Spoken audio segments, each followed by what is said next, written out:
خوش آمدید۔ آئیے آج تاریخ کے ایک ایسے واقعے پر نظر ڈالتے ہیں جہاں ایک ذاتی جھگڑا ایک پوری سلطنت کی تقدیر بدلنے کا سبب بن گیا۔ ذرا 14ویں صدی کے فارس کا تصور کیجئے، جہاں غصے میں بولے گئے صرف چند الفاظ نے نہ صرف ایک شاہی شادی کو خطرے میں ڈال دیا بلکہ ایک پوری قوم کی مذہبی شناخت کو بھی ہمیشہ کے لیے بدل کر رکھ دیا۔ تو یہ کہانی شروع ہوتی ہے بادشاہ محمد الجائتو سے، جو اس وقت فارس پر حکومت کرنے والے الخانی خاندان کے سربراہ تھے۔ اب ہوا یہ کہ ایک دن شدید غصے میں بادشاہ نے اپنی ملکہ کو 3 بار طلاق کہہ دیا، لیکن جب اگلی صبح غصے کا طوفان تھما تو بادشاہ کو شدید پچھتاوے نے گھیر لیا۔ اسے احساس ہوا کہ چند لمحوں کے غصے نے نہ صرف اس کی شادی بلکہ اس کی شاہی عزت کو بھی داؤ پر لگا دیا تھا۔ بادشاہ پریشان تھا، بہت زیادہ پریشان۔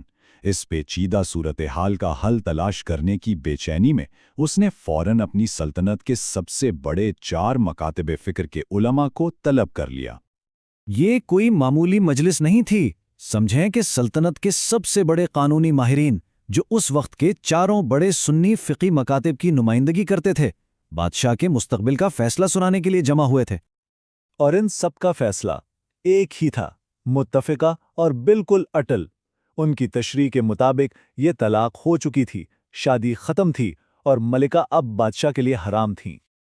تو کیا کوئی راستہ تھا؟ جی ہاں، علماء کے مطابق صرف ایک ہی راستہ تھا، لیکن وہ راستہ بادشاہ کے لیے انتہائی ذلت آمیز تھا۔ اب بادشاہ کے لیے یہ سننا کسی صدمے سے کم نہیں تھا۔ اسے لگا کہ یہ تو سیدھا سیدھا اس کی عزت اور اس کی شادی کے تقدس پر حملہ ہے۔ لیکن پھر جب بادشاہ بالکل مایوس ہو چکا تھا، دربار کے سناٹے میں ایک ایسی آواز گونجی جس کی کسی کو توقع نہیں تھی، ایک ایسی آواز جس نے سلطنت کے سب سے بڑے علماء کے فیصلے کو چیلنج کر دیا۔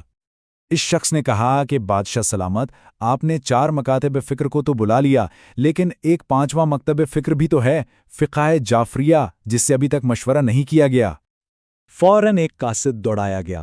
سب یہی سوچ رہے تھے کہ کوئی بہت بڑے بزرگ عالم آئیں گے، لیکن جب قاصد لوٹا نا تو اس کے ساتھ ایک بہت ہی ذہین مگر نوجوان عالم تھے۔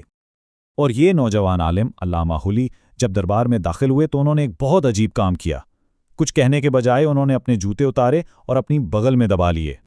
بادشاہ نے حیرانی سے وجہ پوچھی تو علامہ حلی نے ایسا جواب دیا کہ دربار میں موجود باقی علماء تو جیسے آگ بگولا ہو گئے۔ وہ سب ایک ساتھ بول پڑے کہ یہ جھوٹ ہے، صاف جھوٹ۔ ہم نے اپنی پوری زندگی میں ایسی کوئی بات نہیں سنی یا پڑھی۔ انہوں نے علامہ پر جھوٹ بولنے کا الزام لگا دیا۔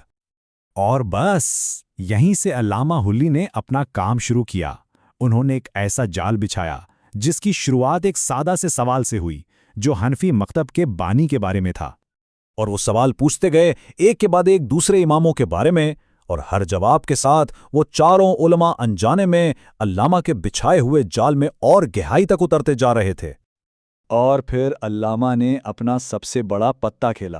انہوں نے کہا کہ آپ لوگ اپنا قانون ان لوگوں کی باتوں پر کیسے بنا سکتے ہیں جو نبی سے کبھی ملے ہی نہیں، جبکہ میرے امام کی پرورش تو خود نبی کے ہاتھوں میں ہوئی ہے۔ یہ ایک فیصلہ کن دلیل تھی۔ اب جب کہ علامہ اپنی علمی برتری ثابت کر چکے تھے، وہ اصل مسئلے کی طرف آئے، بادشاہ کی طلاق کے مسئلے پر۔ انہوں نے فقہ جعفریہ کے مطابق 4 سیدھی سادی باتیں سامنے رکھیں۔ پہلی یہ کہ طلاق غصے میں نہیں ہو سکتی، دوسری 2 گواہ ضروری ہیں، تیسری اس کے لیے خاص عربی الفاظ ہیں، فارسی میں نہیں، اور چوتھی 3 طلاقیں ایک ساتھ نہیں ہو سکتیں۔ بادشاہ کے معاملے میں سے ایک بھی شرط پوری نہیں ہوئی تھی، لہٰذا طلاق باطل تھی۔ تو نتیجہ کیا نکلا؟ بہت سادہ۔ اس 5ویں مکتب فکر کے مطابق طلاق تو ہوئی ہی نہیں تھی، بادشاہ اور ملکہ کی شادی بالکل ویسے ہی قائم تھی۔ اور یہ حل صرف بادشاہ کی شادی بچانے تک محدود نہیں رہا، اس واقعے نے بادشاہ کی سوچ اور اس کی پوری سلطنت کا مستقبل بدل کر رکھ دیا۔ بادشاہ اس منطق سے، اس دلیل سے اتنا متاثر ہوا کہ اس نے نہ صرف اس فیصلے کو قبول کیا بلکہ اسی مکتب فکر کو اپنانے کا اعلان بھی کر دیا۔ اور پھر بادشاہ نے وہ تاریخی فیصلہ کیا جس نے ایران کی تاریخ کو ہمیشہ کے لیے بدل دیا۔ اس نے حکم دیا کہ آج سے پوری سلطنت کا سرکاری مذہب فقہ جعفریہ ہوگا، اور اس ایک فیصلے نے اس خطے کی تاریخ کا رخ موڑ دیا۔ تو یہ کہانی اس بات کا ثبوت ہے کہ تاریخ ہمیشہ بڑی بڑی جنگوں اور تلواروں سے نہیں لکھی جاتی. کبھی کبھی ایک ذاتی مسئلہ، ایک ذہین دماغ اور ایک بر وقت دی گئی دلیل بھی پوری سلطنت کا رخ موڑ سکتی ہے.